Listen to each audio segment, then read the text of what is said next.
Welcome to JR media. Srikakulam జిల్లా Palasa Kashibugga municipality పరిధిలోని శాంతినగర్ కాలనీలో తీవ్ర తాగునీటి ఎద్దడి నెలకొంది. నెల రోజులుగా మున్సిపల్ కుళాయిల ద్వారా తాగునీరు అందక కాలనీ వాసులు తీవ్ర ఇబ్బందులు పడుతున్నారు. సమస్య పరిష్కరించాలని ఎమ్మెల్యే గౌతు శిరీషను, మున్సిపల్ అధికారులు, పాలకులను పలుమార్లు కలిసినా ఎవరూ పట్టించుకోవడం లేదని స్థానికులు గగ్గోలు పెడుతున్నారు. ఇటీవల శాంతినగర్ లో పర్యటించిన ఎమ్మెల్యే గౌతు శిరీష తాగునీటి సమస్యను పరిష్కరిస్తామని చెప్పారని, అయితే ఇప్పటి వరకు ఎలాంటి చర్యలు తీసుకోలేదని కాలనీ వాసులు ఆగ్రహం వ్యక్తం చేశారు. అధికారులతో మాట్లాడి సమస్య పరిష్కరిస్తామని చెప్పి గాలి వదిలేశారని మండిపడ్డారు. మున్సిపాలిటీలో అమృత్ పథకం కింద పైపుల కోసం గోతులు త్రవ్వడం వల్ల గతంలో ఉన్న మున్సిపల్ పైపులు దెబ్బతిన్నాయని స్థానికులు చెబుతున్నారు.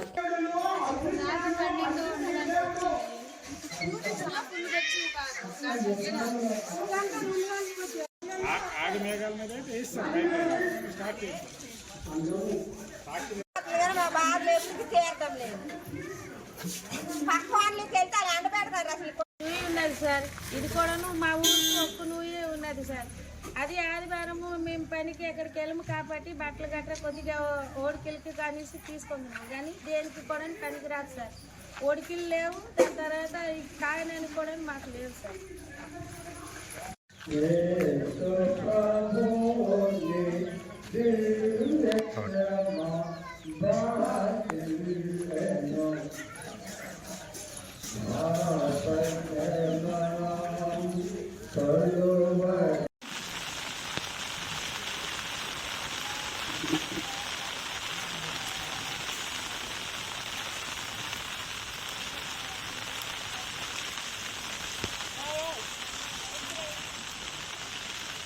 రావడం లేదు. నెల అయ్యింది. ఆ ఇంద్ర కాలనీ బొంకాడ తెస్తున్నాము ఒక్కొక్క కొండ. ఆ చిరేష్ మేడం కూడా వచ్చి చూసినారు. చూసిన నుంచి ఈ రోజు కూడా మమ్మల్ని పట్టించుకోలేదు ఆవిడ. ఈ పద్ధతి ఏం బాగులేదు. ఈ ఊరు మొత్తం వదిలిపోనండి. మున్సిపల్ రోడ్లకు వస్తారు కదా, అప్పుడు ఉంటుంది వాళ్ళ పని. ఏడు చేయాలా చోట్లు 3 చోట్లు ఉన్నాయి. అలాంటిది తాగే నీళ్ళు ఒక్క పూట వదలని చాలు, రోజు మొత్తం అక్కర్లే. అలా సాధిస్తుంది. అక్కడ నుంచి 2 మైళ్ళ దూరం నుంచి తెస్తున్నాం, లేదా తాళపద్దరు నుంచి గేట్ కాడ నుంచి నూతికి తెస్తున్నాం, లేదంటే అయ్యప్ప గుడి కాడ నుంచి తెస్తున్నాం. లేకపోయినవి మేము బేజారు అయిపోతున్నాము. రాత్రి 12, 11కు వస్తున్నాయి. ఆడవాళ్ళు అక్కడ కాపలా కాసుకోవడము, 1 గంట 2 గంటలకు లేగడము. ఆ నీళ్ళు దెబ్బలాడుకొని రాత్రి 2 కోళ్ళు 2 కోళ్ళు దొరికిన వాళ్ళకి 4-5 పట్టేస్తాను, దొరకపోయిన వాళ్ళకి తిట్టుకొని ఇంటికి వెళ్ళిపోతున్నారు. ఈ కాలువలు తవ్వించేసారు. సంవత్సరం పొద్దు అయింది. ఈ కాలువల గురించి పట్టించుకోవడం లేదు. చూడు, ఎలా బురదతోటి ఉన్నాము. మంచిగా ఇల్లు చెడగొట్టేసినారు. అవి ఎక్కడక్కడ వాళ్ళకి ఉండిపోయినవి. మరి ఎప్పుడు ఏడు చేస్తారో వాళ్ళ ఇష్టమే కదా. మరి ఇంకెంతకాలం తిరుగుతాము. తిరిగి ఈ కమిటీ వాళ్ళ గురించి ఏదో చేస్తామన్నారు. ఇది కూడా అలాగ అయిపోయి ఏ పెద్ద మనిషి వస్తే రోడ్ల మీద ఇళ్ళ దగ్గర అక్కడ ఇక్కడ మొన్న వెళ్ళి పిల్లలు ఒక 4-5 కుర్రలు వీధికి నీళ్ళు రావడం లేదు అనుకుని చెప్పారు. వెళ్ళి చూసి అన్ని చెంది వెళ్ళి మా ఊరికి ఎంత బాధ్యత లేకుండా ఉన్నారు. ఓట్ల ఎలక్షన్కి వస్తే వాళ్ళ పని చెప్తాం, వీళ్ళ పని చెప్తాం అంటారు. ఆ సమయం వచ్చాక అందరూ ఒకటమైపోయి ఓట్లు వేసేయడమే. మరి ఇలాంటప్పుడు మరి మాకు ఏది సహకారం? మీకు ఎండాకాలం వచ్చేస్తుంది.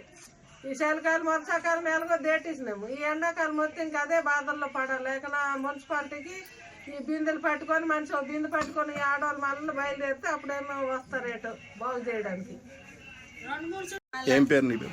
తోట కమలమ్మ, పిల్లి సరస్వతి, శాంతినగర్. ఈ ఊరు ఉన్నది అనేసి కూడాను ఒక్కొక్కరికి తెలియదు సార్. ఏది చెప్తే ఏ ఊరు అనేసి చెప్తున్నారు, కానీ ఈ ఊరు గురించి కృతికి కూడా పట్టించుకోవడం లేదు సార్. ఆ నీళ్ళ కోసమే అయితే చాలా సమస్య సార్. 6 సంవత్సరం అయిపోతుంది, కానీ ఈ ఊరికి వచ్చేసి నేను ఎప్పుడు నీళ్ళు మంచిగా వచ్చింది అనేసి తెలియదు సార్. ఏ రోజు వస్తే రాత్రి 1 గంట 2 గంటలకు వస్తుంది.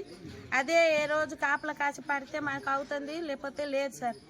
ఇప్పుడు మినిమం 3 నెలలు అయిపోతుంది, పూర్తిగా రావడం లేదు సార్ నీళ్ళు. పక్క ఊరికి కూడా నీళ్ళ గురించి వెళ్తే అక్కడ దెబ్బలాట, వాళ్ళు కూడా ఇవ్వడం లేదు సార్. నీళ్ళు గురించి అన్ని 2-3 చుట్లు నాయకులు వచ్చారు, చెప్పాము, చేస్తాము అంటున్నారు, కానీ ఎవరు చేయడం లేదు సార్. సరిగ్గా పట్టించుకోవడం లేదు. దాని తర్వాత ఈ నీళ్ళ గురించి ఒక్క 6 నుంచి 8 వరకు ఇచ్చేస్తే మాకు చాలు సార్. ఇప్పుడు ఎండాకాలం వస్తుంది, ఇంకా నీళ్ళకి చాలా ప్రమాదం సార్. ఒక్క నూయి ఉన్నది ఊరికి, ఆ నూయి కూడాను ఎండాకాలం వస్తే సార్ పూర్తిగా ఎండిపోతుంది సార్.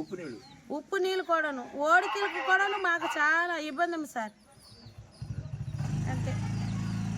వచ్చి ఇప్పుడు కనీసం ఒక 4 రోజులు 20 రోజులు అయింది అయ్యా. మేడం గారు చెప్పామమ్మ పైపులు మాకు ఇంటింటి పైపులు ఇవ్వండమ్మా, నీళ్ళు లేవు, కాలువలు లేవు, మా బాధలు అప్పుడు అర్థం చేసుకోవడం లేదు, కనీసం నీళ్ళు ఇవ్వండి మేడం గారు చెప్తే, లేకపోతే మన కౌన్సిలర్ గారు చెప్తే ఏదో ట్యాంకీ పంపిస్తున్నారు. ఆ ట్యాంకీ ఎక్కడో చెరువులో ఎక్కడో పట్టి తెచ్చేస్తాను, కానీ మంచినీళ్ళు తెచ్చి వేస్తామని కానీ ఇది లేదు. ఈ ట్యాంకీ మున్సిపాలిటీ నీళ్ళు ఇప్పుడు కనీసం 20 రోజులు అయిందయ్యా. అది రాత్రి ఎప్పుడు 12 గంటలకు ఇచ్చోళ్ళు. ఆ రాత్రి అప్పుడు నిద్ర లేక తిండి లేక పెట్టుకొని ఆ పొలయ్య దగ్గర కొట్టుకోవడం, ఎటు ఒకరికి కూడా పైపులు ఇరుచుకోవడము, ఎందుకు ఆ నీళ్ళు లేక. అదే మా పరిస్థితి. అదో కనికరించి మాకు ఏవో నీళ్ళు చుక్కలు ఇవ్వండి అయ్యా, అంతకంటే మేము ఏటో అడగడం లేదు. కాలువలు దయించి కాలువలు బాగా పార్టీ వచ్చినా మాకు చేయడం లేదు, ఆడమే కానీ మా ఈ పరిష్కారం లేదు అయ్యా. అది మా పరిస్థితి.